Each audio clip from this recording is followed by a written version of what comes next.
My name is Angela. My name is Nicole. And welcome to the Ominous Stitch podcast.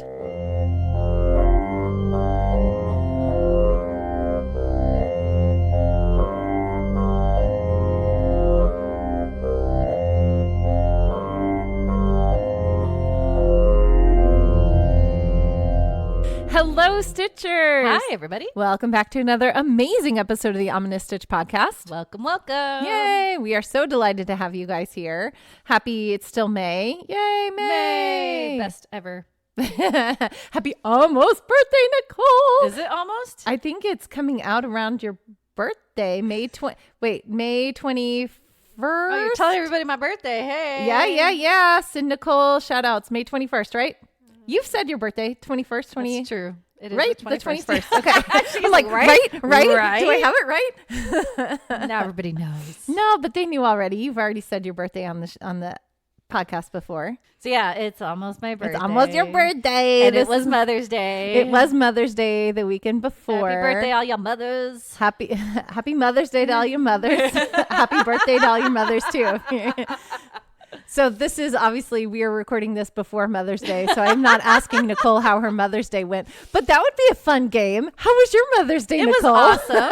No, I'll create it. Yes, it was awesome. My kids treated me to a spa because I know that's what they want to do. Oh, nice. Yeah, no, it's the cutest. Every night now, I don't know how I got so lucky. I read to them and then they're like massaging my feet and massaging my hands and brushing my hair. How did that happen? I don't know. That is magic. Yes, it's amazing, and I love them so much, and they're the sweetest little boys ever. Oh, so how wonderful. I'm just going to keep rolling with it. And so I told them, I was like, that's all I want for Mother's Day from you guys. Give me a spa day. I want a spa day from you guys because you're really good at it. And they're like, okay. Oh, that's so sweet. It was the sweetest. I love that. And by the way, this is quick side note too, is that this morning, my little one comes, I can't wait. I'm going to give this to you. He gives me this letter. It's all folded up nicely. And it's got my name on it. Aww. And it says, Happy Mother's Day on the backside. And the other side's like, you are such a good and nice mom. I love you. And I hope you have a good life. And I said, life? And he said, yeah, because day's not enough. And a year's not enough. And that's super sweet. Look how cute. These kids, man. Oh my gosh. Talk about like rip your heart wide open. That's I was like, I will keep sweet. this forever. Oh, that's so sweet. So yeah, I'm lucky. Yes, you are. You have a very sweet voice. And how was your Mother's Day? Oh, okay. Okay. My Mother's Day was wonderful because normally what happens on Mother's Day. So this is just basing on Mother's Day. Okay. I usually don't know what's really going to happen because sometimes it depends. Okay. It depends on what's going on. Okay. But let's see. My Mother's Day, I usually get surprised with breakfast in bed from the kids, which is really sweet. Do they make you food? They do. What do they usually make you? Well, eggs, because we have lots. Okay. Eggs and toast. And whatever else they can find. So if we have bacon or Canadian bacon or sausage or whatever, if we have hash browns, just a nice big breakfast. Oh, that's what they'll make. Very sweet. It's very sweet. I don't trust my kids cooking, so that's awesome. Yeah, well, Daddy helps. Okay. So it's a team effort there. And Makes then sense. They'll bring me breakfast in bed, and then they give me whatever they made at school. Oh yes, I forgot about that. Yeah, because teachers know they always make something. That's at school, right. And it's very sweet. And then usually, my husband will give me something too. And then the day is wide open. It could be anything. One year we went whitewater rafting, which was fun. That's so cool. And it's always a surprise because I love surprises. Yes, you do. One time we went to Universal. We've done Disneyland. Yes. Because my rule is on Mother's Day, I don't want to be a mom. I want to go play. I don't want to do all of the mom things that, normally associated with mom. Yes, I don't want to cooking, cook. cleaning. I don't want to clean. I don't want to do laundry. Yes. I don't want to do any of that stuff. Yes, no chores. And now my kids are old enough that, they can, there's no diapers. I don't have to change them. I don't have to do anything. They're independent people. So, we'll do something fun. So it might be just as fun as hanging out here at the farm and playing games here all day and doing a cookout, and which would be wonderful. Or we could go somewhere, maybe to like Vasquez Rocks and go for a little Fun. hike or something. Nice. Or just anything. Well, that's but my rule is I exciting. don't mom on Mother's Day. I love that. So it is kind of like a birthday. Yeah. I love it. No momming on Mother's Day. Beautiful. That should be a rule. That should Don't be. mom it on should Mother's be a Day. very set rule. Yes. You're not allowed to mom Yep. Not allowed to mom on Mother's Day. unless someone gets hurt, and then that's okay. Then you have to mom. But other than that, Mother's Day is to celebrate you being a mother, and you get the day off. Woo! You get to be a kid. So Let that's you what sleep I think. in. Yes. Very So, beautiful. Anyway, so Happy Mother's Day, Happy everybody. Mother's Day. Okay, so this is something that I wanted to tell Nicole, and I was going to do this as my stitch, but I'm not going to do it as my stitch. So Okay. it's kind of like a half stitch. Okay, half stitch. Okay, slip stitch. Oh, This I will love be it. My little slip stitch. Okay. So I was let me start over. We were at, my son had a home run derby, which was so cute and so much fun. Nice. He hit a home run. Yay! Woo-hoo! And he got close on a couple other ones, but this is like his first home run derby. Uh-huh. And for it to be a home run in his division, he had to hit it over 150 yards in the air. Ooh. So it was fun. That's it was awesome. fun to watch. And this is the very first time he competed in anything like that. I'm super proud of him for doing that. He had so much fun. It was a great time. Oh, good. But when we were sitting there, I had my hair pulled back and my husband looked at my hair and then he like slid his finger down the top of my head. And I was like, what? And then he started smiling. I was like, oh, do I have a gray hair? I got so excited. And he's like, yeah. And I was like, take a picture. Because he's so like, he thinks it's weird that I haven't had any gray hairs. And, I'm like in my upper 40s now. Yes. He's No, like, it's why do you beautiful. not have gray hairs? And I'm like, I don't know. I just genetics. don't. And, but anyway, but I do now. I have a couple of them. And so I made him take a picture of the top of my head, which I will show you, but not right now because I don't want to click away from the screen on my phone because Yes. that's a whole other stitch that I Oh, will get to when gosh. we get to stitch Yeah, time. yeah. But anyway, so I saw like 3 gray hairs and I pointed them out. I was like, this is for my oldest. This is for my middle. This is for my youngest. Oh, but anyway, I love that. I got so excited. I was like, 'Cause this has got I to be did my that- stitch for stitch time. I'm so excited. I did that to you. Remember? What? I didn't use it as stitch, but I did that to you. I said, hey, look. Oh, I you have got a gray hair? one white hair. Still Yeah. there, I think. I was so excited. Isn't that most funny? people are not excited over gray hairs, but I was so They excited. don't like them, but we're like, yeah, because we don't have them. Yeah, I was excited. Don't celebrate too much because they're going to like pop up. Yeah, like, my husband was like, it's because you messed with your hair. You dyed it a couple of times. Because I hadn't dyed my hair up until recently, and I dyed it red a couple of times. well, my hair should be like all gray. She dyed it a lot. I dye it all the time. No, No, it's that's funny. But yeah, so Nice. that's my slip stitch. That's your slip stitch. Beautiful. Yeah. But my real stitch for today is, I have to tell you, because this happened like a few weeks back, Oh. but apparently I didn't tell you about it You because I've had didn't. other I didn't stitches. know about it. We had a mouse in the house. Mouse in the house. So it was raining a lot. And so a little mouse, I don't know how he did it. I think I do know how he did it. I think he came in through the exhaust for my dryer. I think he came in through that into the house. I think That's because there was my crazy. cat would go behind the dryer and he ripped a hole in the little exhaust pipe thing. Oops. Vent. I don't know what to call it. Good job, cat. So yeah, so I think that's how he got in. Oh, yeah. I'm not quite sure, but That's crazy. anyway, Well, you've got a lot of entry points too. To we your do have a home, lot of so- entry points. So we could have come in anywhere Anywhere. at any time. Yeah. Who knows? But we had this tiny little mouse in the house and it was like 3 a.m. and my husband heard all this scratching. He's like, what is that? So he came out here and my cat was going nuts and just going around. And then he finally saw what the cat was after. And there was this tiny little, we call them like chicken nuggets because they're 2 bites. I've seen my farm cat Shadow eat these in 2 bites. Because usually they're in the barn and he goes to the barn and gets them all there. Sure. But anyway, so it's this little 2-bite chicken nugget mouse. Oh, It's cute. poor It was cute, but mousey. it was a mouse in my house and he's Okay. not allowed to be here. Yeah. So the cat is chasing him around and the cat does not know how to cat properly Because he's an indoor because cat. he's an indoor cat. And so my husband's like, you are useless. Oh, You're just useless. Poor kitty. He would pick up the mouse and carry it around and then put it down and then pick it up again. And It's a toy. It's a toy. And every time he would pick it up, my husband would be like, eat it, eat it, eat it. And then he would just put it down and play with it and then pick it up again. So he was doing this forever. And then I heard my husband like yelling, and I was like, it's 3 a.m. Why is he yelling? And I came out of the bedroom. I was like, what's going on? And my cat was at my oldest daughter's door, like trying to get, like he's scratching at the carpet and trying to get at the door. And I was like, what happened? And I shut my daughter's door because I was like, she's asleep. I don't want her door open. And my husband's like, you shut that door? And I was like, yeah. And he goes, no, we got to open it. There's a mouse in there. And I was like, what? No. And he's like, and he told me that the cat was picking up the mouse and playing with it and then would drop it. And then one time so my husband was trying to get the mouse from the cat so that he could take it outside. And the cat dropped it right at my daughter's door, and it went under the door and into her room. Smart mouse. So this mouse was in my daughter's room.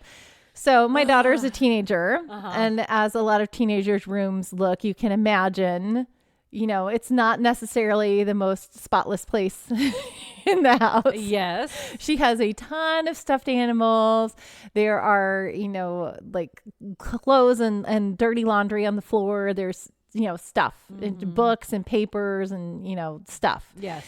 So, anyway, so we let her sleep with a mouse in her room, hoping the cat will get the mouse. Oh my gosh. But the mouse has disappeared into the room. World. So it's a time traveler. Yeah. So we both, it's in the shed. It came out as a gray old man.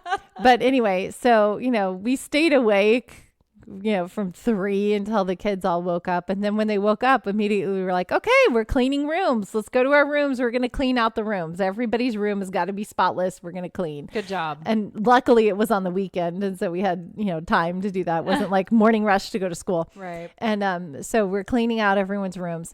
And my oldest is like, well, what happened? And my husband was like, well, Pumpkin caught a mouse and he let it go in your room. And she was like, ah. And I'm like, I will help you clean your room. It probably left at the middle of the night. Uh-oh. I will help you clean your room. So if the mouse comes out, I'll be there with you. It'll be fine. And she's like, she's so funny because she's just talking loud and singing loud because she's so terrified that she's going to find this itty bitty little mouse in her room and she doesn't want to be surprised by it. Uh-huh. And so I'm working in her closet and she is cleaning out under her bed. And I move like a laundry hamper and I see this little gray thing just dart into the corner of the closet. And I was like, oh, it's the mouse. It's the mouse. And so I took her tennis racket and the mouse was so dumb. I just was holding it against the wall with the tennis racket. I'm like, you could squeeze through that easily because he's a tiny little mouse. No. But no, he was just like, I'm trapped. So then I got like a plastic cup and I scooped him up in the cup and put the tennis racket on top of him. Yeah. And you don't cute the little ears on top of his head. Oh, I love little Macy's. But he's a mouse. He cannot be in my house. I know. He cannot be in my house. It's not living inside. Right.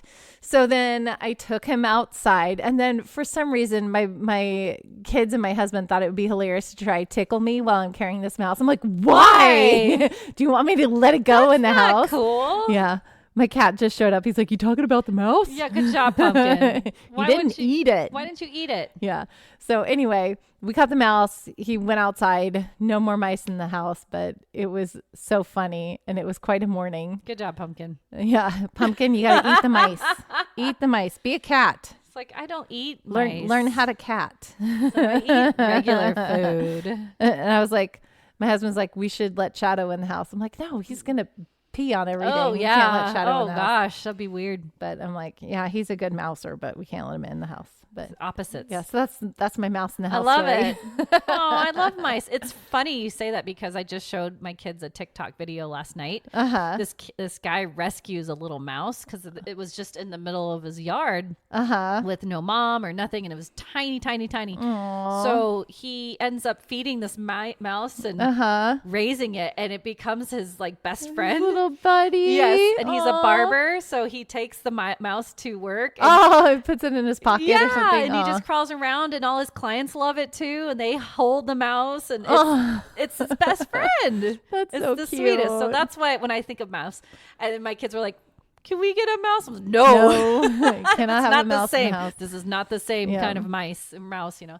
So that was very sweet. I'm glad you caught it. I'm glad you got it out of your house. Yeah. They're much cuter. I would rather have a mouse in the house than a rat. Oh, well, see, I'm not I know rats are really sweet. I don't like and wild they're really, rats. really smart. Yeah. But I don't They like. are creepy. Their tails are I don't crazy. like their tails. My friend Mice are much cuter to me. They are. My friend in high school actually had my rats, and I would play with them all the time to the point where I wanted a rat myself. So I did get one, and they just stink if you don't take care of their. Yeah, they're so stinky. that didn't work out so well. Yeah, they're sweet, but yeah, they're also scary when they're wild. Yeah. Anyway. So, Nicole, yes, what's got you in stitches? I gotta show you something. This is for all my stitchers out there, any fiber artist. So when you're working on a project, and you're like, I got this, I'm doing great. Yes. And then you get to oh, she's unzipping her bag. Yeah. She saw this. You saw this. Okay. I saw yes, it's a bunny. Okay. So I got this. Yes. Cool, right? Bunny, bunny, bunny. And then so mad. I was so mad. So what she's holding in her hand right now is the very cute head and the body. And arms, right? And arms, yeah. So it's the whole body. He's just missing his ears. I got one ear. Oh. I ran out of yarn. Oh no. I ran out of yarn. I only need oh no 4 more rows. Oh no. 4 more rows and a tail. Oh no. I hate playing yarn the tail, chicken. yeah, the tail I have poof. So I'm just gonna put a poof on it. Oh, that's cute. Yeah. Right. But for crying out loud, I wanted to use up this yarn. You know when you just have a bunch of yarn? Yeah. Like, and I'm like, I can't You go don't buy want to yarn. buy a whole new skein of it. I don't want to buy new yarn to make things. And my husband says all the time, you have so much yarn. I'm like, I know. So I'm trying to use it up. Yeah. I thought this would be a good project for it. So I have to go buy a new one. Yeah. And if I had this yarn, I would give it to you. No, but it's I very don't. thick. Yeah. I don't usually have this kind of yarn. It's bulky because I used it for my Highland cow. Oh, the Highland Q. Yeah. Yeah. And it was just the face. And then that's where I ran out. I'm so mad. Oh, So- it's okay. That happens to me all the time. Becca, when I was making your blanket, I ran out of blue right when I had to go buy more. Oh. I was literally on my last row and I ran out of yarn. See, isn't that the worst? Yeah. It's the worst. Yeah. Because you're so close. You're so close, yet so far away.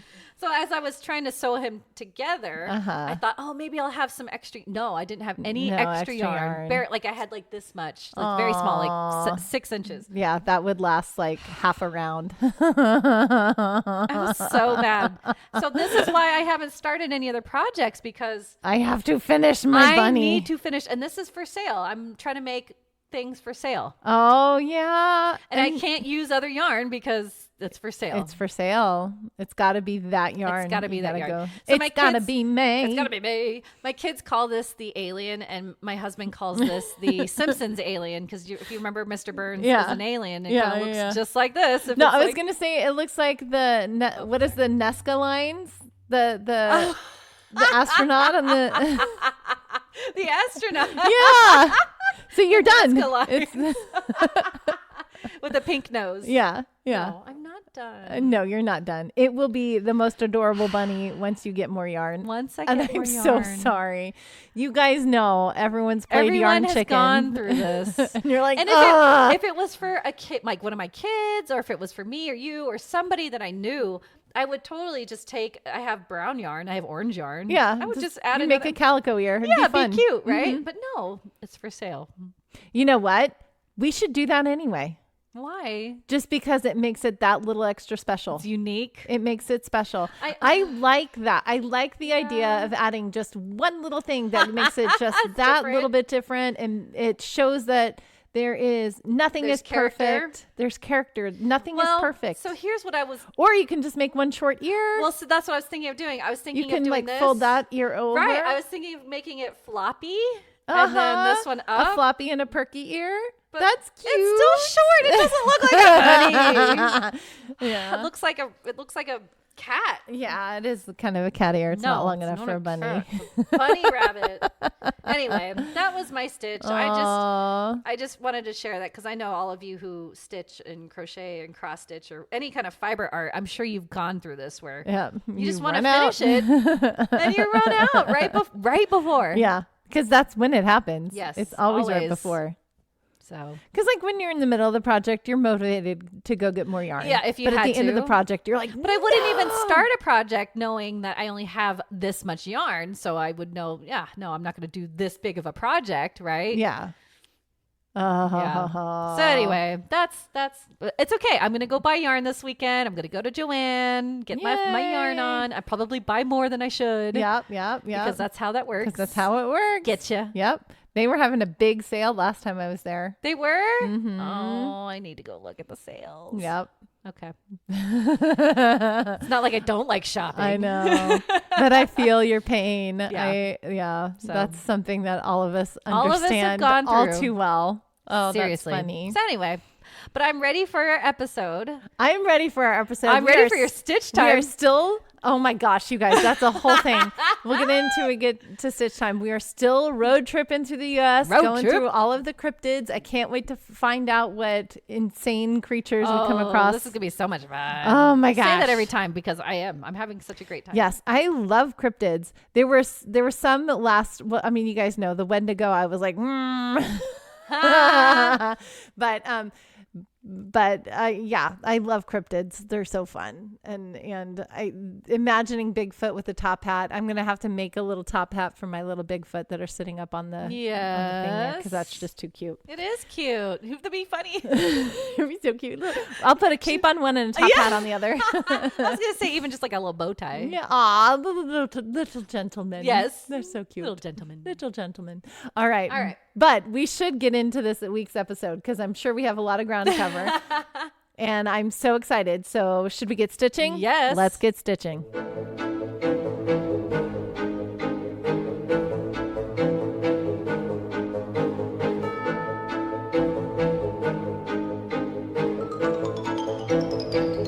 Okay, Stitchers. So let me tell you the story with this week's stitch. So I'm still doing different flower appliques because I still have this vision of doing this big green blanket and putting all these appliques on this blanket, all these different appliques. So I made a new one for this week and it's so cool. And I had so much fun making it. It's got so many different layers and different levels to it. Mm-hmm.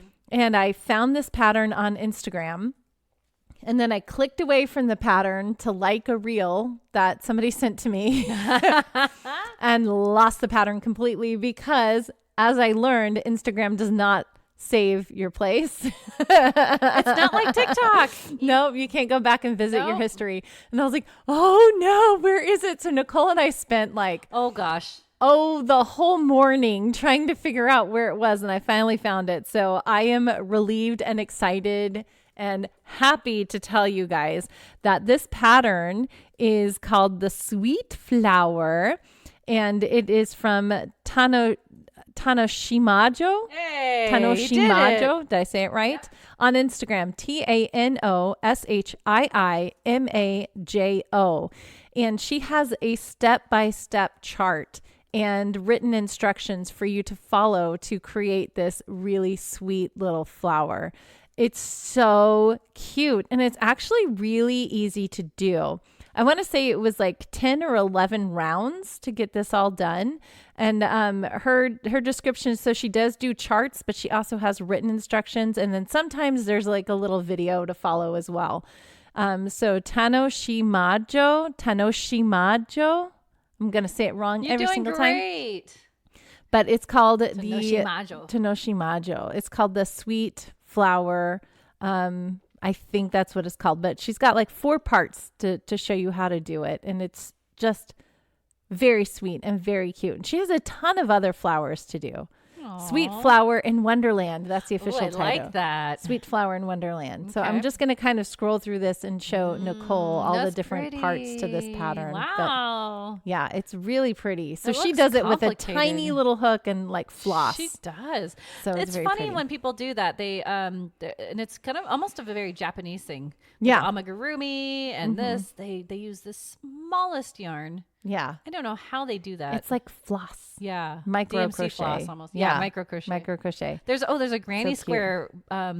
Micro crochet human Yes, size granny did you square. see it? I've seen that. Yeah, that's Crazy. amazing. Oh. Thousands of granny squares. I How did long? 96 granny squares, and she's doing like thousands, like Insane. multiple thousands. Insane. I think last time I saw it, she'd done 2,000 Dang. and sewn them together. I'm like, How ah, long would that take? Okay, never mind. Anyway, yeah. Don't want to find that don't out. want to think about it. Don't want to think about it. Don't want to think about it. But anyway, so I highly recommend you guys go to Tanoshimajo and on Instagram and look up this Sweet Flower in Wonderland. And she's done it in different iterations. So there's like a Halloween one. There's like a pretty spring one. She has all these different colors. And she's describing this, the sun, the sky, leaf and wood and tree. So she's So got a lot poetic. of different. I love it. Yeah, it's very pretty. A lot of different ones here. But it's a pretty simple thing to do. It didn't really take It that looks long. difficult. It looks difficult. There's just a lot of layers, but it's really fun because you'll crochet into one loop and then you'll use the back loop for another layer. And you kind of start with one color and then you build behind it and then you build in front of it. And there's one layer that you build behind, but then you push it to the front. So anyway, it's really fun. I highly recommend How you long check did it it out. take you to make that? Probably about, I'm going to say 40-ish minutes. I was kind of doing You're it off so and on. fast. Yeah, but it's really not that bad. It's not that difficult. bad. It's not that bad. It's not that difficult, and it looks really complicated. So does. it's really fun. And you pick colors that make it look complicated. Yeah, I picked a multicolor. It's actually the same colors because I had, spoiler alert, I had just finished my swirl granny square. Yep. My spiral last granny episode. square from last episode. So I just kept the same colors. They were still just cool. They were there and handy, so I used them. So it's really cool. It's almost like muted New Orleans colors. Ah, Mardi Gras. yeah, it is. Right? We'll call it my Mardi Gras flower. Yay! We're a little bit late for Mardi Gras, but we'll That's call okay. it my Mardi Gras flower. There you go. Aw, I love it. I love Very it. cute. So yeah. Check Yeah. it out. Yeah, that's it. I can't believe how long it took me to find this took pattern, but I'm so forever. happy. I'm glad you found it too. Me too. And it's just really pretty. Yay. So check it out today. That's check it for it Stitch out. time. Okay. I'm so ready to go road Is tripping. it cryptid time? It is Cryptid time. Yay!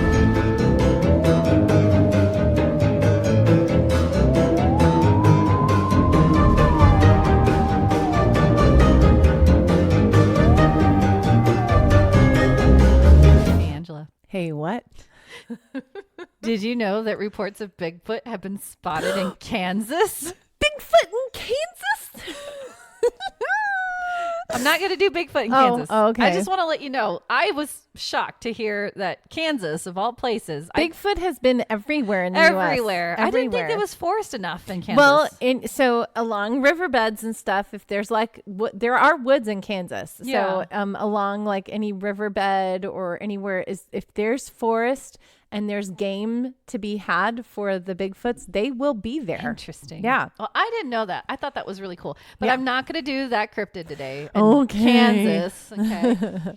But there's another one that I'm researching that's very different. It's called Sinkhole Sam. Sinkhole Sam. Sam's a very popular cryptid I name. know. That's weird. But okay, Sinkhole Sam. Sinkhole Sam. Okay. So there's a portion of Inman Lake in Kansas that is known as the Sinkhole. Okay. Mm-hmm. Note that prior to the 1920s, a string of small freshwater lakes stretched across parts of central Kansas, coming within a couple miles of the town of Inman.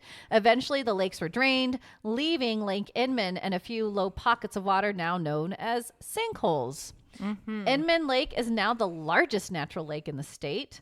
The first known account of a strange beast in the sinkhole was from two men who were fishing at the sinkhole when they saw a creature in 1952. They believe the creature emerged from the water and swam around their boat. They described it as being about 12 feet long and having a diameter of 18 inches. Ooh, okay. Yeah. They claimed it made a hissing noise. Anaconda? And splashed water on them before diving back into the depths. But then soon after this report came, though, more people came forward with their own sightings of Sinkhole Sam. Albert Neufeld and George Reger? Yep, sure. Okay. 2 farmers who lived near the lake.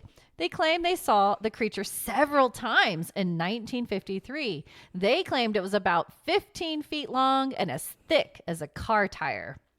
Oh, that's much thicker. Yeah.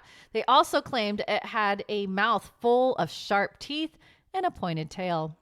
The most famous sighting of Sinkhole Sam took place on November 23rd, 1952, when a group of hunters spotted the creature on the shore of the lake. Oh, so it came out of the water. Oh. At first, they believed the creature was dead as it was lying on the ground. It was just getting some sun. Partially covered by weeds, yeah. Mm-hmm. They still approached it cautiously and were shocked when the creature moved and slithered into the water. They said it was about 20 feet long and 24 inches in diameter. It just keeps getting bigger. Yeah, it's bigger and bigger. Yep. Well, I mean, these reports keep getting later and later, True. so it's probably growing. Yeah.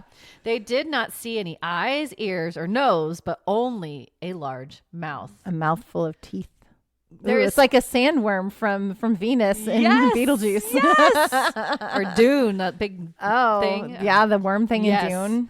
There is speculation that there are underground caverns that this prehistoric creature lived in, and somehow the caverns were flooded, which led into the lake, which we talked about one of the lake monsters. Same thing. Yeah. Sinkhole Sam has also been dubbed a Foopengurkel. I love that word. What is that word? It was dubbed Foopengurkel by great scientific minds, Ernest Dewey and his assistant, Dr. Erasmus P. Quattlebaum. Oh my gosh. None of that is real, and I love it so much. Doesn't that all sound like cartoon characters? All of them. Ernest Dewey and Dr. Erasmus P. Quattlebaum. Oh, Foopengurkel. So, they claimed the Foopengurkel was a species thought to be the extinctest the most creatures ever to inhabit the Kansas plains. Nice. Foopengurkel. That is like the best paragraph that has ever been written on this show. It makes me so happy. It's so good. Foopengurkel. Oh my gosh, this might be my favorite one of the episode. It's number 1. It's so good. It's so good. In Kansas. So many believe that when the lake and the sinkhole goes dry, Sinkhole Sam swims back to his cavern until the water rises. Okay. Janet and Mike, have you guys met Sinkhole Sam? They're from Kansas. Oh, okay. Yeah. Do you guys know Sinkhole Sam? It's a snake. It's a snake, but it's funny. Foopengurkel. They don't even know what it means. Oh, I love it. I love it so much. It's a big snake. Yeah. I love it. I like the drawings. He's like, hello. He's like, hi. Is that an AI rendering next to it? It's just a big snake. I don't know. I took it off of a website. I have no idea. It's just a big snake. Yeah. He's all happy. He's a happy snake. Foopengurkel. Well, he's well fed if he keeps growing that much. Seriously. Somebody had an anaconda and let it go. And it just keeps growing now. Yeah. It reminds me, I don't know if you've ever seen Fantastic Beasts movie. Yes. Okay. Yeah. There's some bird creature that whatever it fits, it can fit into any space. So if you put it into something small, it'll stay small. Mm-hmm. But this thing got into like a warehouse or some. It was huge. Yeah. So that's what it reminds me of. It's like it was let out and like it keeps growing. It's gonna keep growing. So Foopengurkel or Sinkhole Sam, whatever you want. So good. That was a good way to start. That's so good. All right, we go on to Missouri where we say, "Hey, Brittany." Hey, Brittany. Let us know if you've seen this or heard about this cryptid. This one is a nickname that my kids give me. Oh no! It's called Momo. Momo. They call me Momo. So at first glance, it might be similar to Bigfoot because it's very tall, at least 7 feet, covered in dark hair fur, so much so that you only see the glowing orange eyes. Okay, that Which reminds sounds like me Bigfoot. of the Looney Tunes cartoon. Remember the big orange creature in Looney Tunes? He's like big. Oh, yeah. Here's Momo. Yeah. Okay. Some witnesses reported that Momo was carrying a bloody dog in his arms. I'm going to talk about that later. And he stinks. Yep. So like skunk ape in the South. Yes. Yeah. So here's. Yeah, it's Bigfoot. Okay, you think this one, right? Yeah. Watch, look at these other ones, though.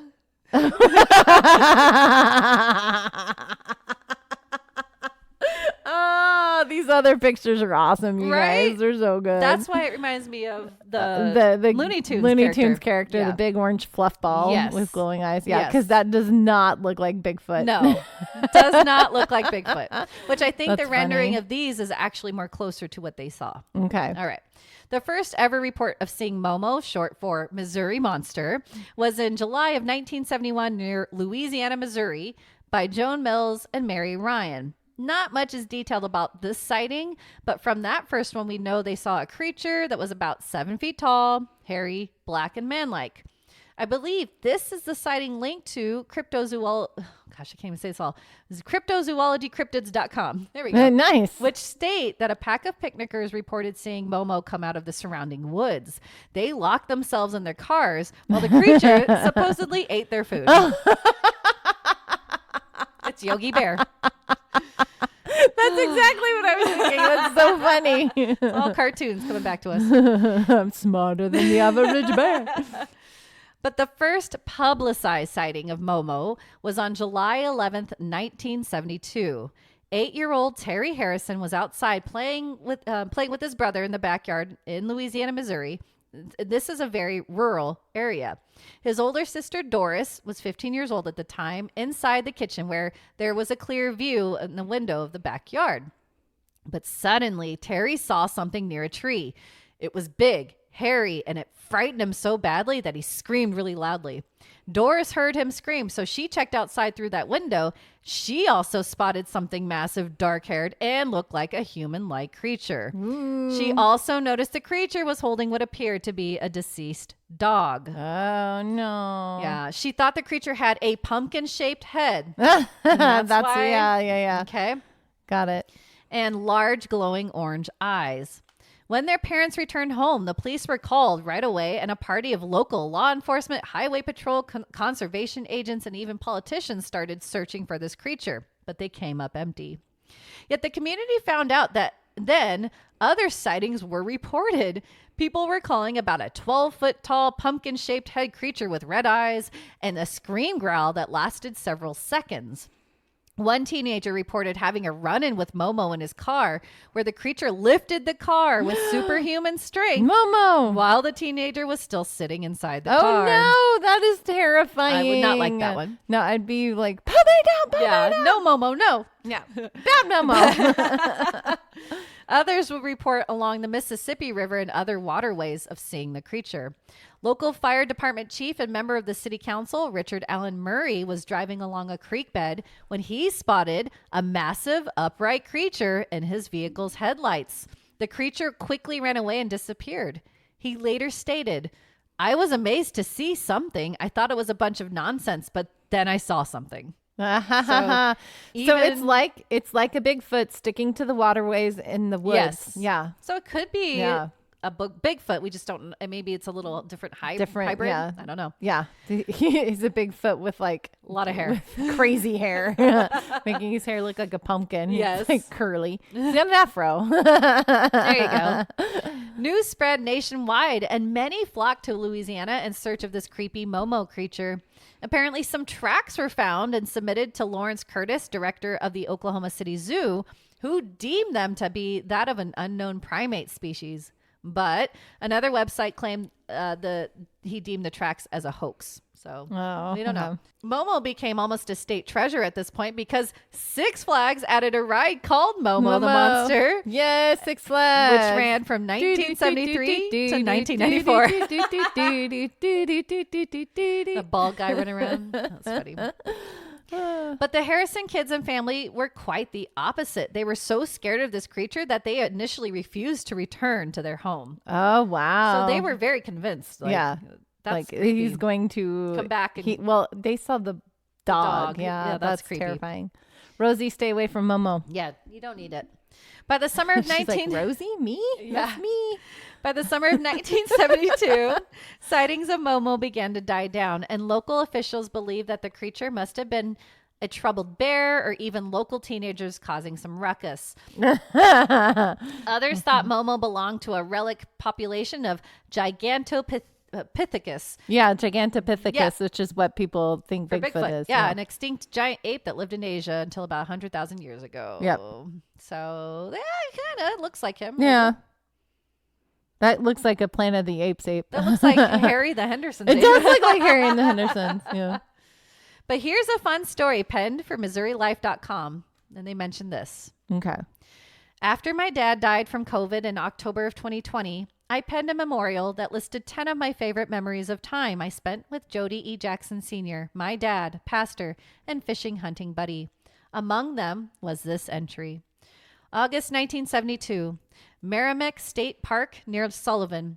At some point during a church family or scout outing, that detail is unimportant, a small group of folks gathered at the riverbank, stunned at the sight of a gigantic footprint in the sand. Ooh. I remember just one footprint, but suddenly there were two.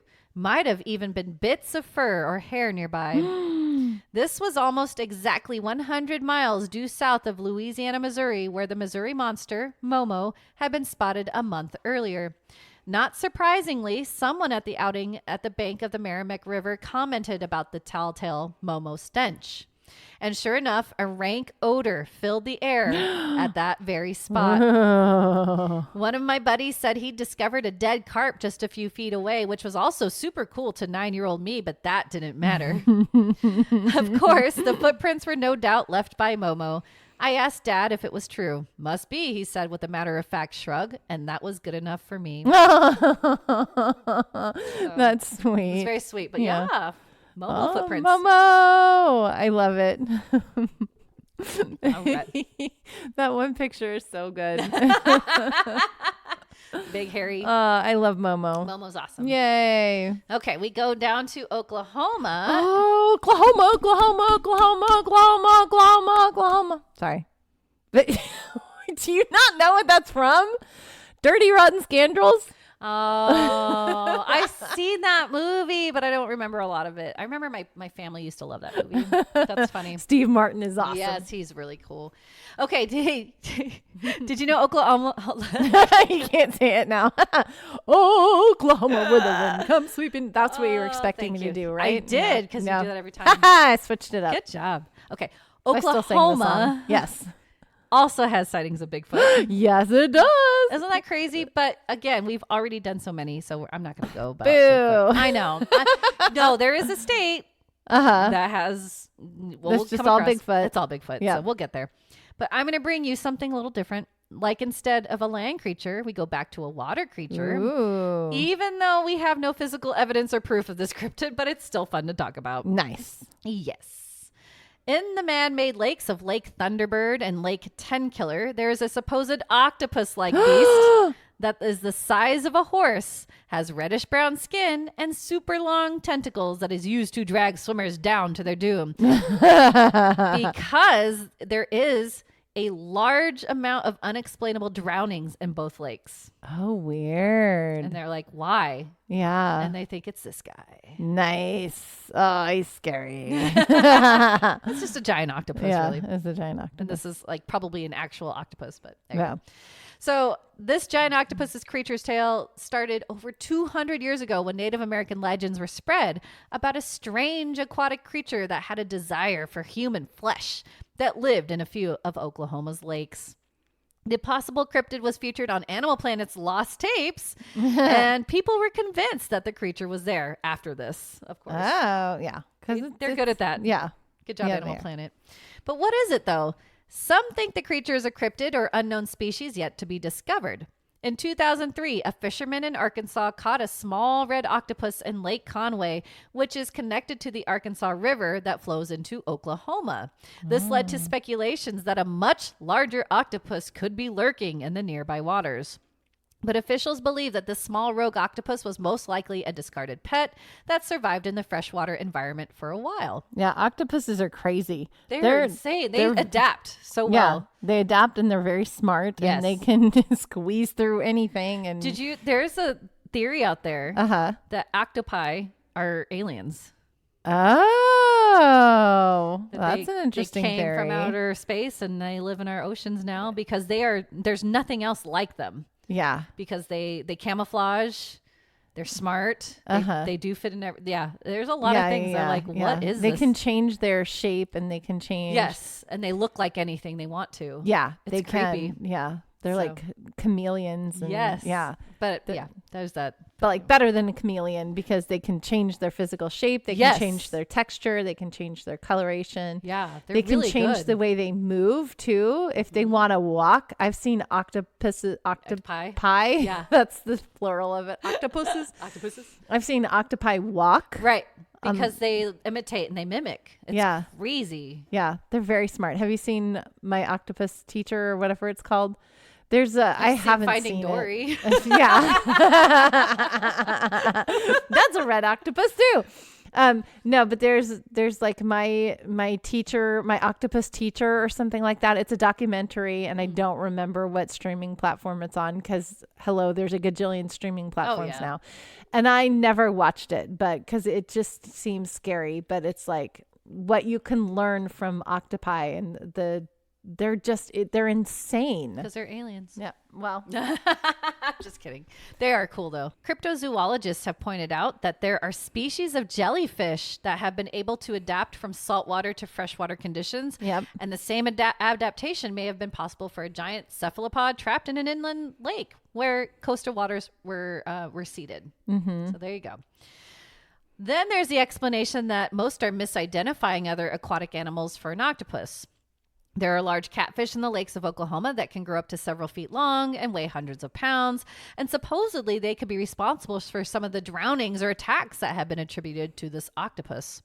And how is a fish going to pull you down? I don't know. Are they just going to bite your toes and pull you down? They think you're swim away. You're a fish. I have no idea. Have you? I know you haven't done this, but have you seen people noodle for catfish? Do you know what noodling is? No. This is scary. You should watch it on YouTube. See, you asked me and now you know why. Okay. I've seen this on YouTube. It's something that they do in the South and they do it in murky water because that's where catfish live, but they're fishing for catfish. There's alligators in those murky waters. It's called noodling. And so catfish like to live in like crevices and stuff. So you take your fingers, which are noodles, and you stick them in the crevices and you wiggle your fingers and then the catfish bites your hand and you pull the catfish out and you have this like giant, huge catfish. No, thank you. That, basically ate your hand. Yeah, that's not cool. That's noodling. I don't want that. And you don't see it because it's like murky. You can't see in the water. You're going to get snapped by an alligator. No, it's just a catfish. You're just going to get bitten by a catfish. No, thank you. I'm good. Have any of you guys been noodling? I want to know. That is some crazy brave stuff. That's scary, insane. But man. yeah, watch it. It's weird, man. It's cool. I'm not down for it's that. entertaining. Sure it is. Until you get your hand chopped off I wouldn't by a do it, catfish for crying out loud. Yeah. People are crazy. Okay. Like they'll eat the whole arm. So I've seen people like pull out and there's just like you have to watch it. So good. No, I don't want to watch it. It's scary. All right. And then lastly, of course, others dismiss this creature to be a complete hoax or figment of imagination. But there you go. Giant octopus. Are there like reddish weeds, like seaweeds or something in these lakes that people can get tangled up in and that's what they think the tentacles are and they're pulling them down? No idea.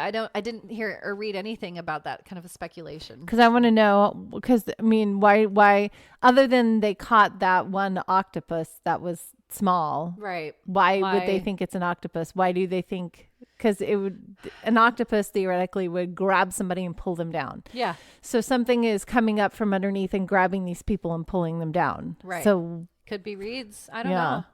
What's interesting though is that in I forgot what bridge it's called, but there's this big bridge in Tacoma. Washington. Yeah. Where they all claim there's a giant octopus living underneath it. Really? Yes. Same thing. But it's not eating people. It's just there's this huge octopus. There's a big living octopus down there. Yeah. Giant. In an octopus's garden. Yeah. So do you know about the octopus garden that was discovered off of the coast of the Pacific somewhere. I don't remember where. And I saw a blurb of it again on YouTube because, YouTube's awesome. Because YouTube. And but there's this big octopus garden where all the octopi are upside down. And so they have their tentacles up and they're upside down. They figured out they do that because they're protecting the eggs. Because they have eggs underneath. But there's thousands of octopuses that go to this one area to lay their eggs. That's thousands. Cool. And they figured out why they go to this area is because there's a lot of ocean vents that are shooting up the warm water and stuff. And they there. like that. And the temperature where the garden sits and in location to the vents, it's the perfect temperature to grow the eggs properly. And so that's why they have this insanely huge thousands of octopi. I will never do it right. Octopi go to this place. And it's the octopus garden. Where is that at? It's off the coast of the It's somewhere Pacific. in Pacific. Yeah. Okay. Yeah. That's so cool. Isn't that cool? I would not want to go there because that'd be creepy to me. Yeah, it's not thousands of octopi. you wouldn't expect octopi to be together. there. Yeah. To be together and to Yeah. be there. That's So they're freaky. why? Just because of that that's warm why. water. It's a good location. It's like vacation time almost. Yeah. It's baby time. All right. We're going to keep going to Arkansas now. Yay. Now, in this state, I have to mention a runner-up because there are quite a few cryptids celebrated out here. A Bigfoot?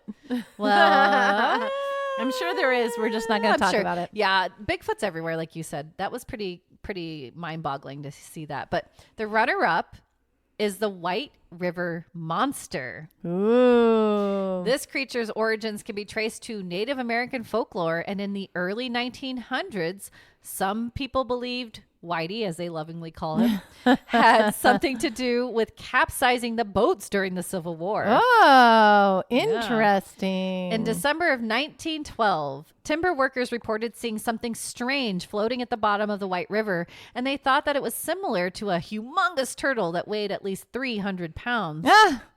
It could have been. A hunting party was gathered to try and capture the creature, but no one knows exactly if they were successful or not. I'm sure they weren't because there's no reports. Yeah. There were other sightings in 1915 and 1924, but the most publicized spotting of Whitey was by wealthy and respected plantation owner Bramlett Bateman in July of 1937. He claimed he spotted the monster in the river, describing the creature as having slick gray skin like a seal, blowing up great gouts of water from a blowhole, and being wide as a car and 3 cars long, which is roughly 40 to 50 feet long. He was so convinced the river held a huge monster that he helped spearhead the construction of a huge rope net to span the river in hopes to catch it. And even former Navy divers were brought in, but no one was able to find or capture it. Sightings stopped afterwards until about 1971, when eyewitnesses claimed to see a gray horned monster. Oh, horns. Take a stitch. Yep. At least 20 feet long or more, thrashing in the water. Investigators then found a trail of 14-inch long footprints, each with 3 toes along the riverbank. Then in 1973, the Arkansas state legislature, as a sort of fun nod to the creature, created the White River Monster Refuge, making it illegal to harass or harm the creature. I love that. That's awesome. Isn't that nice? Yeah. Chicago biologist and creature investigator Dr. Roy Mackle believes the White River Monster is just a northern elephant seal that found its way into the Gulf of Mexico, up the Mississippi, and eventually up Arkansas's White River. Elephant seals can grow up to 22 feet. Another possibility is it's a large unidentified fish. And on the Jackson County Historical Society website, there's a photo postcard with fishermen who captured a 230-pound, 8-foot gar. And they believe him and his brethren may be the source of Whitey. Oh, yep. Doesn't that look like a monster? Yep. Gars are crazy, man. Gars are freaky. They're really crazy. I would believe the gar over the elephant seal. Me too. Especially because they caught one. Right. But yeah, elephant seals are They're crazy They're looking too. crazy. Have you gone up the coast to the elephant seal sanctuary and Not seen there. them? I have seen them all over. Where was that? We were in San Diego, Oh, San Diego. where they okay. have the big beach, the seal beach, Uh-huh. Yeah. and then seeing those huge ones. Yeah, Holy yeah, cow! I was up if you go up go up. If you go up the coast to like San Simeon, by Hearst Castle, there's a big elephant seal reserve. They go there and they mate and have babies, and Aww. it's really cool to see them. They're just so massive. But I think a gar That would be is more hard to likely. believe, right? Though. Yeah. Okay. Yeah, this looks like a Yeah, prehistoric that's monster the to monster. Yes. me, right? Yep. That's Yep. creepy. I don't like big fish like that. They Yes. shouldn't exist that big.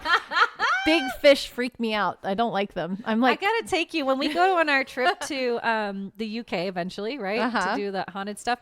In Toronto is Ripley's Aquarium. I want to bring my family too because this was such a cool aquarium. But they hold fish that are bigger than you. no. Like, there's a tank, and these fish are gigantic, no. right? No. I don't like it. I don't like it. It's crazy how big they are. I've definitely been snorkeling and seen fish that are bigger than me while I'm snorkeling, and they No. should not. No, thank No. And this is the other picture they think. Wow, it's a gar. It's a gar, Yeah. right? Just with teeth, but Yeah. whatever. Okay. But the main attraction of Arkansas, with most articles, is the Fouke Monster, Fouke. aka Boggy Creek Monster, Boggy Creek. Oh, yes, aka yes. the Swamp Stalker. And yes, this is another Bigfoot creature. Yes, Boggy Creek. This was one of the OG movies. You guys Yes. know this? All you Bigfoot enthusiasts? Yes, I'll talk yes, about yes. that too at the end. But Yes. yeah, there you go, Bigfoot. Yes. Ding, ding, ding. And similar to Bigfoot, the creature is described as large, hairy, and bipedal. This stands about 7 feet tall and weighs between 250 and 800 pounds. That's a wide range. Very wide range. This can be small or huge. Yeah. Its hairy body is brown or black and a face that resembles an ape. It has a very pungent odor compared to a skunk or a wet dog, with bright red eyes that glow in the dark. People have seen it run with a galloping gait and swing its arms like a monkey because they are apparently long to the point they almost hit the ground. It emits very loud screams or howls that can be heard for miles. Bigfoot. The first reported sightings were in 1834, where people claimed to see a large, hairy wild man roaming around in Arkansas. In 1851, a large, hairy creature was seen and reported in the Memphis Enquirer, and then again in 1856 in the Caddo Gazette. Then in the early 1900s, the same creature was spotted more frequently around the town of Fouke. In 1955, the creature was allegedly spotted by a 14-year-old boy who described seeing a large creature with reddish-brown hair and was sniffing the air. When he fired upon it with his birdshot, Of course. it did not react, but investigator Joel Nicole believed it was a misidentified black bear. Oh, yeah. Who knows? It's always a bear. always a bear. It's never a Bigfoot. Always a bear. Yep. Then the Fouke Monster made local headlines in 1971. According to Elizabeth Ford, she was in her home when she thought a bear had reached through a screen window in the night when she was sleeping on a couch. Oh, no. Her husband and brother Don witnessed it as well and chased it away. But during the encounter, the Fords fired several gunshots at the creature and believed they hit it, but there were no traces of blood. They did an extensive search of the area to find it, but 3-toed footprints were found close to the house, as well as scratch marks on the porch and damage to a window in the house's siding.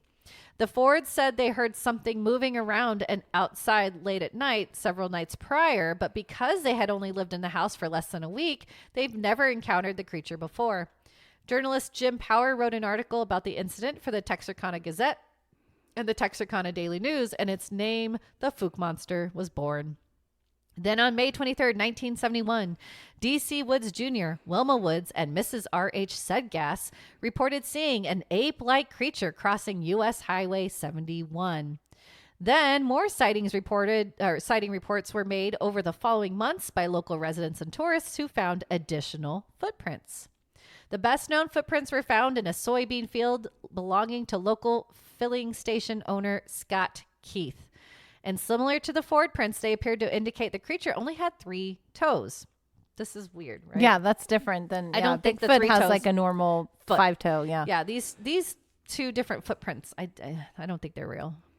The sightings in the 70s reported seeing a creature that was 10 feet tall and weighing over 800 pounds, and the smell it left was worse than a skunk. The Fouke Monster gained even more notoriety when a pseudo-documentary thriller film was released in 1972, which Angela's talking about, The Legend of Boggy Creek. This film became a cult hit and reportedly grossed $22 million in ticket sales. That is a lot for 1972. So much. In March of 1978, two brothers claimed to find tracks of the Boggy Swamp Monster while prospecting in Russellville, Arkansas, and there were more sightings that year in Center Ridge and Crossett, Arkansas. During this period, the creature was blamed for missing livestock and attacks on several dogs. Then in 1991, the creature was reportedly seen jumping from a bridge. There were 40 sightings in 1997, and in 1998, the creature was reportedly sighted in a dry creek bed 5 miles south of Fouke. Note that by the 1980s, the supposed tracks found by the Ford family were a hoax because all primates, like Angela was saying, have 5 toes, and that they were all man-made. Yeah. Arkansas runs an annual Fouke Monster Festival, previously called the Boggy Creek Festival. It started in 2013. Yay, we need to go to the Fouke Monster Festival. Right? There's so many different ones. There are. Aw, yay. Okay, thank you for bringing me Bigfoot You're so many times. I'm so excited. Yeah, I love he's Bigfoot. just popular. He is in He's every state. everywhere. Yeah. Crazy. He's everywhere. He's got to be here. So Yeah. So good. I love this road trip. This one was a good one because, okay, first of all, we had made you Bigfoot laugh. in every single one of them. that's true. What was the creature's name that the best paragraph ever said on this podcast? I'm laughing so hard. Oh my gosh, it's so good. What's his name? Oh, I'll get there. Foopengurkle. The Foopengurkle. Foopengurkle by Quattlebaum. Oh my gosh, by Erasmus Quattlebaum. P. Quattlebaum. Erasmus P. He's Quattlebaum. a doctor. Oh my gosh, I need like somebody to, okay, those of you who cross stitch or embroider, make me like a, what is it called? Foopengurkle? Foopengurkle. Foopengurkle. You gotta make It's a just a snake. Foopengurkle. A big long snake. That's huge. That's Foopengurkle. Oh my gosh. That's funny. We need to have shirts that say Foopengurkle on them. Foopengurkle 'cause and Momo. And Momo's my favorite. Foopengurkle, Momo. Momo's so cute. He's very cute. Little pumpkin head. Yes. Big pumpkin head.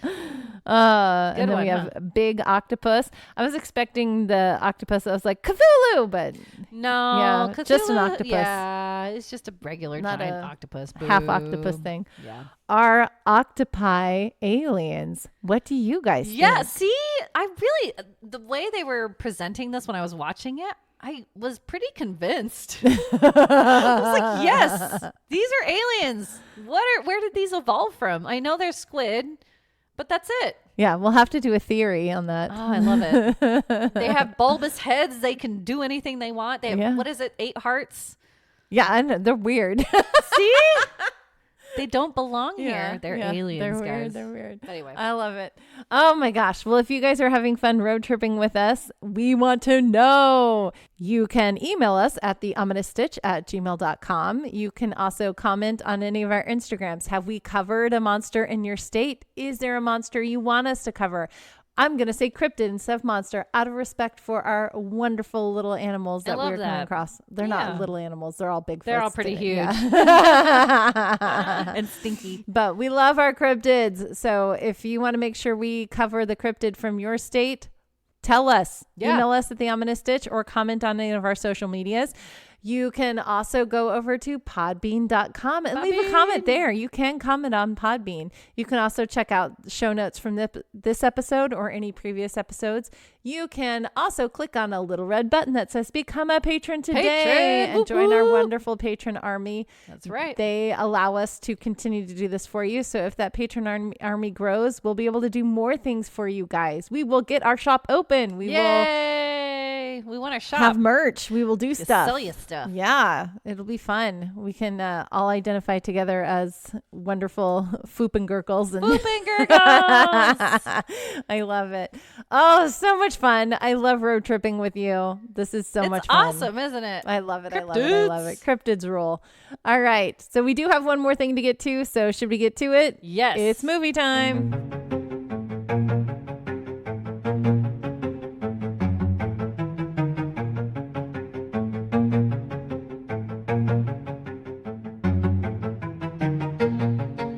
This week's movie review, Cryptid. Released in 2022, IMDb rating of 5.1 stars, and the synopsis. A small rural town in Maine is shocked as a mysterious animal leaves a local resident brutally ripped apart. Deemed to be a random bear attack by town officials, freelance journalist Max Frome suspects it might be something more. I didn't realize it was in Maine. Yeah, I didn't know it was in Maine either. I thought it was like Pacific Northwest almost. Yeah. But okay, here's the thing. This movie is not about cryptids. It's not. There is a cryptid that happens incidentally to the movie, but the movie is about this man's quest for figuring out who he is. And like, because all of the story is about poor me, poor me, poor me. That's the whole story. They sort of talk about the cryptid, and then they run across the cryptid. He kills people. So there's some like really cool scenes like that, but it's not about the cryptid really. I mean, I don't know. It drove me nuts. They did throw in all this crazy storyline that I was so confused about. Yeah, they don't need all that storyline. No, because it like stick to the story. Wife, it was a wife. Yeah. Girlfriend? So okay. It starts off with his poor me story. We were talking about this before the podcast, and this is like so. His poor me story is that he feels trapped by the town that he grew up in. His dad worked his whole life, literally his whole life, to send his son to college. And he died working the job. I forget what his dad was doing, but it was like a labor job.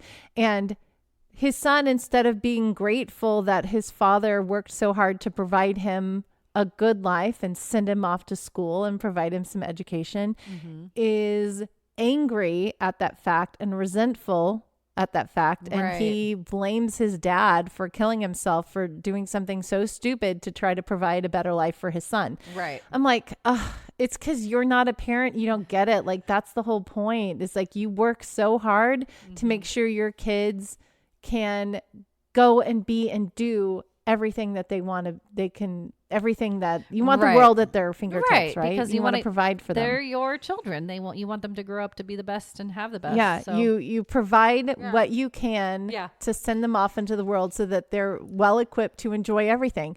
He was being a dad. He was being a good dad. He was taking care of his kid.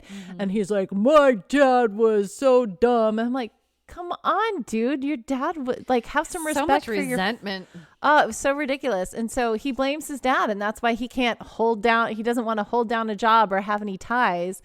Bad excuse. Right. So he did go off to college, and he did go off and whatever, but then whatever. But then his mom got cancer. So he got pulled back into his town in Maine that he didn't want to live in anymore. Yeah. And that's why he decided I'm going to freelance and be my own person and not be tied down. But then he did meet a woman named Nancy, who I guess was always there because she grew up in the town and she wanted to stay in the town. So he kept finding ways to tie himself back to the town that he desperately wanted to leave. Yeah. And like, Nancy died because that's the theme for him, is that people in his life die. This is not funny, but it's just his storyline. Yeah, that's his storyline. And so his wife dies, and but like his photographer partner Harriet, he's like telling all this to her. I'm like, she would know this already because they were partners and they worked together at the paper, so she would know all this, but we don't know, so he has to tell her all this, I guess. I don't know. I don't know. She's like providing the voice of reason and saying things that I would say too, like, you know, you can leave now. Like, you don't have ties. You can, do whatever you want. Why don't you leave? Why don't you go to Chicago? Why don't you go to Boston? Boston, that's the place we're going to go. Why don't you leave? Go. I'm going. Come with me. Let's leave. And he's like, no. Like, okay. Angela, I'm impressed because I remember so much more of the story than pick any of this up. I would just kind of perk up when the cryptid came out. Right. I was like rooting for that. I know, because the cryptid comes up incidentally as this storyline is going on. And so and he's going to get this best story. And did you realize that Nancy is the younger sister of the sheriff? The sheriff who, Charlie, Charlie is the sheriff, and he's the one that winds up saving Max at the end. Right. I didn't know if it was a daughter or sister. Because okay, sister. Yeah, Charlie's the older brother. I thought it was his daughter the whole time. I was so confused. Older brother, because their parents died, because everybody dies. Apparently. So their parents died, and so he did what he could to take care of her. And then Max got all mad. He's like, "You made her stay here. Yeah. You gave her too many rules. He's like, I provided a life for her. What are you talking about? Right? Like, I, gave her food and shelter and took care of her because nobody else your brother. could. I'm the brother, I'm the brother. I provided for her." So dumb. Why? And he's like, "You imposed too many rules on her." He's just angry at everything. But anyway, while that story is going on, a completely different movie that would have been so much better is starting to take place. Right. They took way too much time trying to tell this personal story because that's what they think, to try to make you care about these people. Well, okay, so there's this concept that I actually agree with. Like, it's all in the Marvel movies. Like, when you have a movie that is based about human characteristic versus the actual theme of the movie, so a superhero like Iron Man, for example. Iron Man is not about Iron Man. It's about Tony Stark, right? Yeah. His struggle and journey and growing up. And that's what makes it such a good movie, because there's this big human characteristic that we can relate to. Mm-hmm. I think this movie tried to do that, but it shouldn't have. No, because it shouldn't have. It was so the pacing arbitrary. of it wasn't. Yeah, it wasn't right. No. It wasn't congruent. And I would check out, and I fell asleep at one point. Yeah. I missed some. I was like, I kept having to rewind. Much. That's probably why I got so much of it, because I'm like, okay, what did I miss? And I'd have to rewind. And this movie was not a good horror movie. No, there were some moments that were great, like when they were doing the cryptid story. Yeah, that was great. I wanted to know more about this monster.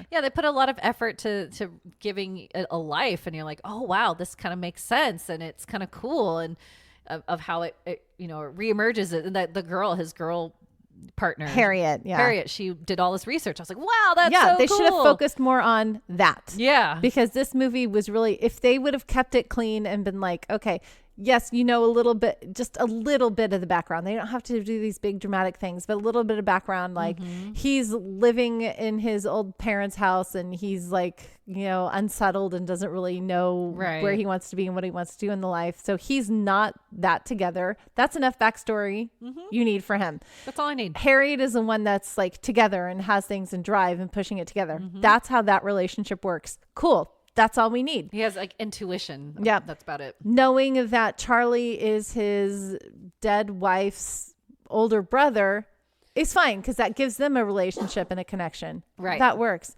But all of this stuff about like trying to get an advance from the paper, and the paper being like, I'm cutting you off. Yeah. Like, you don't need to, like, okay, you're writing this for this. You can have the boss saying, I need the story. I'm not ready. You can have that conflict. That's fine.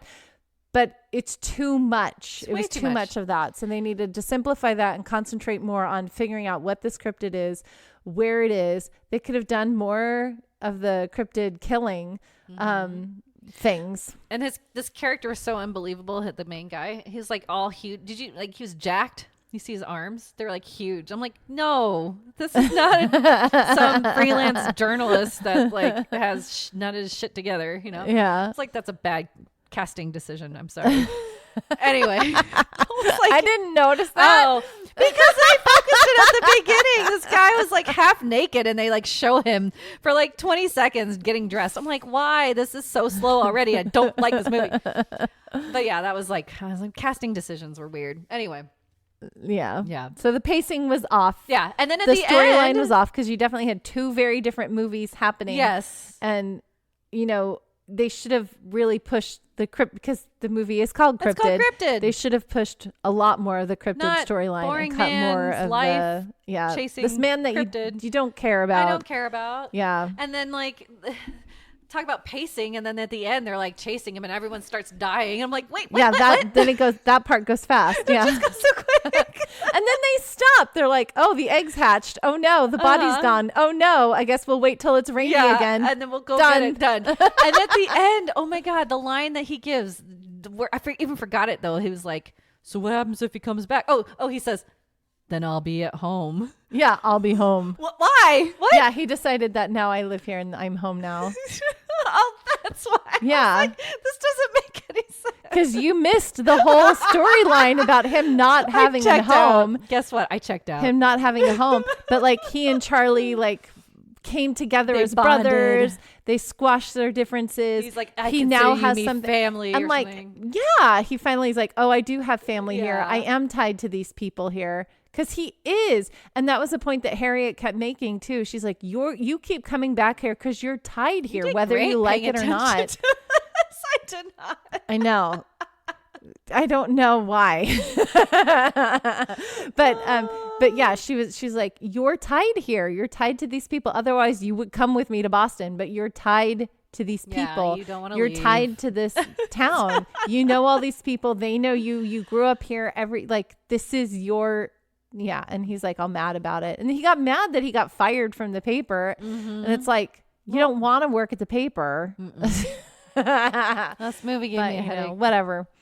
Yeah. So anyway, there were two very different movies happening. It was very dark too. I couldn't see the cryptid a lot. Yeah. I think they did that on purpose. Of course. Because, keep him shrouded, keep it in mystery, but also they may not have had very good puppeteering. Yeah. I don't think it was CGI. No, I it was think it was like a you're puppet. right. It was like a dinosaur. Yeah, it looked kind of like a humanoid dinosaur thing. I was like, oh, there was definitely a cartoon that this character that this guy reminds me of. But I can't think of what the cartoon was, but it was like Cobra or something. It reminded me of Labyrinth almost. Ooh, like the Muppets. Yeah, It was like a yeah. creepy Muppet. Yeah, but yeah. Probably the best shot of the movie was when Harriet got like, oh, she's got taken, man. yeah, that was probably the I didn't scariest see thing that for coming. me. I didn't see her dying. Yeah. So yeah, So that spoiler was alert. like, oh, sorry. The best part of this movie, of course, it's free. Yay! It's streaming on multiple platforms. It was on Yeah. Amazon Prime or Freevee and Tubi and Yeah, all you of can those find things. it. Yeah. You can find it. How many stitches would you give it? Oh, I don't know. We'll say 3. That's kind of my theme for the last couple ones. We'll give it a 3. It was when the cryptid storyline was happening, I thought the character of the cryptid was well thought out. Yeah. When they were figuring out That was why smart. he comes out, Yes. when he comes, like what he is, Or how she. yes, Yeah. she, because she was a mama Yeah. and had eggs. And then what she could be, where she came from, and piecing all the information together, doing their journalistic thing. That was great. That was fun. when it hatched, Yes. I thought it was like this big. Was it like this big? Because whatever attacked it was like huge. When he got attacked? Yeah, in the cave. Yeah, I don't know how it grew that fast. It shouldn't have been that big. It looked like literally. It Because looked the eggs egg was were like maybe probably not even about more like a foot. Yeah, a foot to 18 inches. Maybe, yeah. For the But egg. then the creature that attacked him was like 3 what, feet? 4 feet. What was that? Well, I mean, he was sitting down. Still, it was 4 feet. Was it that big? Yes. Oh. It was huge because it grabbed onto his arm. It Yeah. grabbed onto his leg. Or were there 2 of them? Because I was thinking there were 2 of them attacking him. Okay, sure. But still, they're huge. Did you see it run? It was big. Oh, okay. I didn't notice how big I it was was. so confused. I'm going to give this a 2.5 just because I didn't fall asleep on that last one. And I did this one. Oh, I love it. No, I'm sorry. It's very hard to find cryptid movies that are good and free. Yeah. There are a lot that aren't free. Yeah.